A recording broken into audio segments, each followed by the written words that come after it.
Welcome to a new edition of the NEA Jazz interview series with veteran jazz saxophonist Greg Abate on the 2021 CD Magic Dance. This new project out on Whaling City Sound is a wonderful recording laid down during the COVID lockdown with NEA Jazz Master, pianist and composer Kenny Barron, bassist Dezron Douglas, and drummer Johnathan Blake. It was all done at Rudy Van Gelder's famed studio, and the results are stellar. We cover this, COVID, and the hope for 2021 and beyond. Enjoy. So I'm glad that we're catching back up. That's really cool, Joe. Thanks for the CD just came out, I guess, just today. Yeah, and it's beautiful. The packaging's beautiful. Everything just pops. It's great. Thank you. Oh, it makes me feel great, man. I feel good about it, you know? It took a lot of work, but You got a power lineup on this CD. It must have been a joy, especially during this time of no live music. This must have been wonderful to put together. yeah, well, it was wonderful. I was kind of like a little bit, not nervous, but I had worked on the music since March when I got back from Ohio. I was on the road and I couldn't go anymore. I was supposed to go to California and then do some things in New Mexico and then go to Europe, and that all went away. So I knew the session was coming up in May, and I had to get the music done. Since I got off the road, when I got home, I started to write the arrangements, and it was scheduled for May, and it didn't happen for May because of the COVID. The studio didn't want to open up. So then from May onward, I redid every chart because I started thinking over, well, let me change this, let me do that. And so I did the whole 14 tunes over in arrangements and harmony and stuff.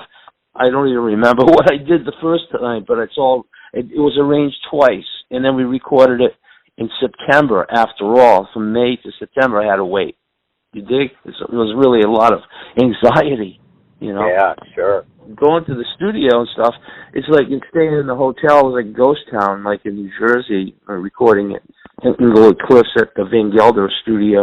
I was the only one staying, everybody else is kind of local, but it's surreal, nothing going on with the COVID it's horrible times, isn't it?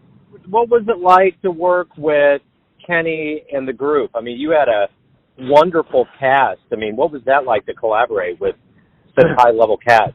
I've done a lot of work with high-level guys in my recordings, including Phil Woods and, a lot of times in James Williams, Rufus Reed, and George Mrazin.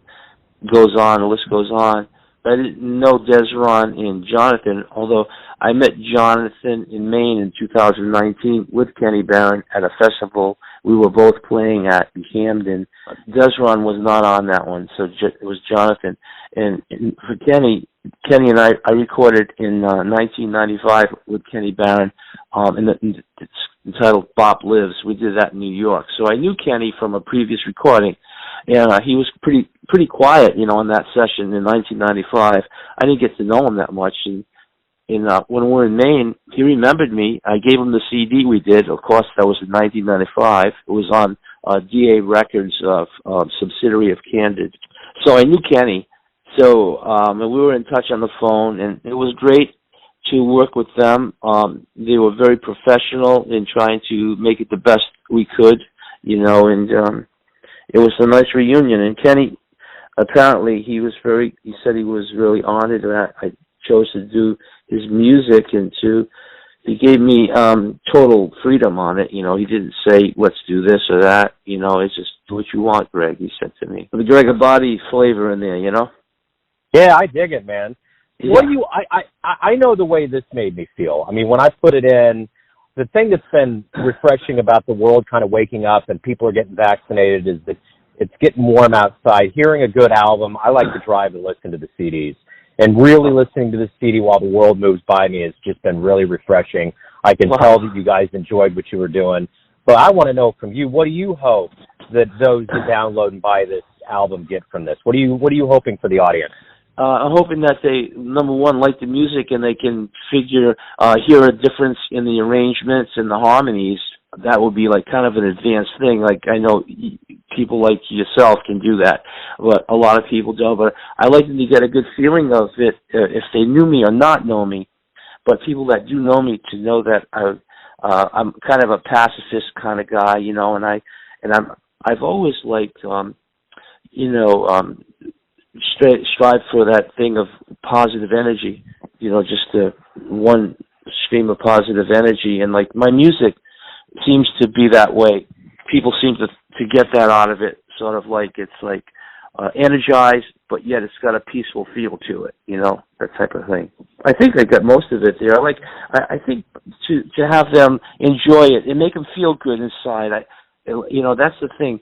I've listened to it a few times, and I don't dwell on my music because, you know, as an artist, I'm very critical, and there's things that I would like to have changed, but it's there. It's documented now. You know, after all the recordings I've done, I still have that feeling after you do it.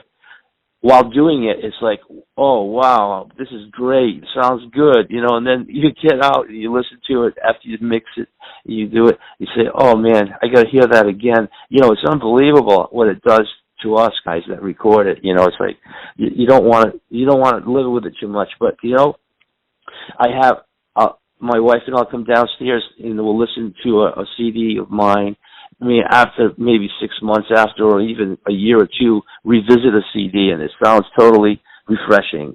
And I must say, it's like then I feel all the work come out, and I can remember every little thing about the session. You know, it's really kind of special to me. As you know, as a jazz musician, we haven't been working much lately, so and with you don't make tons of bread being a jazz musician, you know, so like the rewards are more within the art form of what you do, you know, and how you make people feel.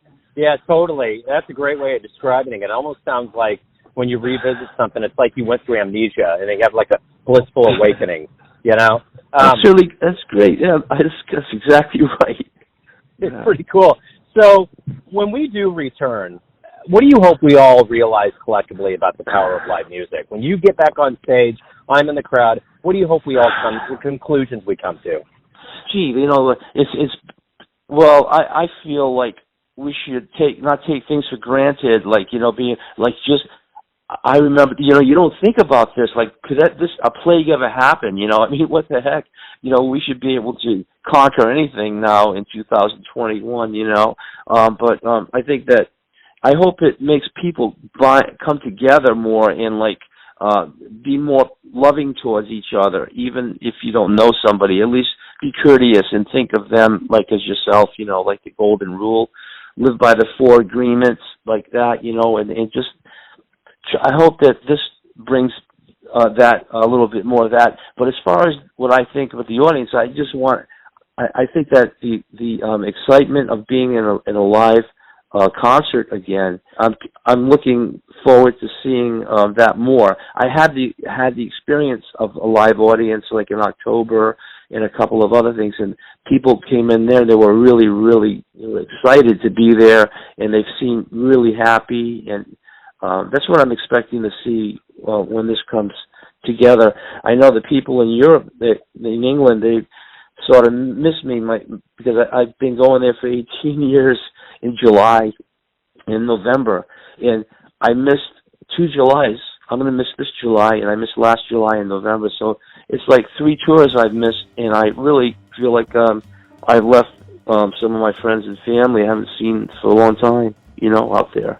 Perfect. Yeah. Hey, thanks again, man. Good luck with everything, and yeah, I'll keep my eyes open for when you come to Kansas City. I hope to see you, man. I hope you get there. Yeah. Thanks so much for thinking of me, Joe.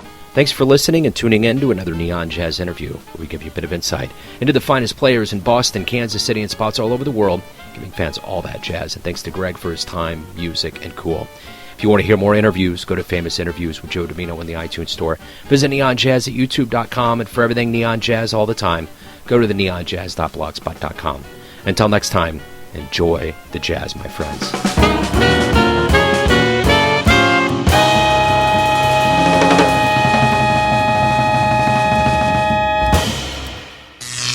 Neon Jazz.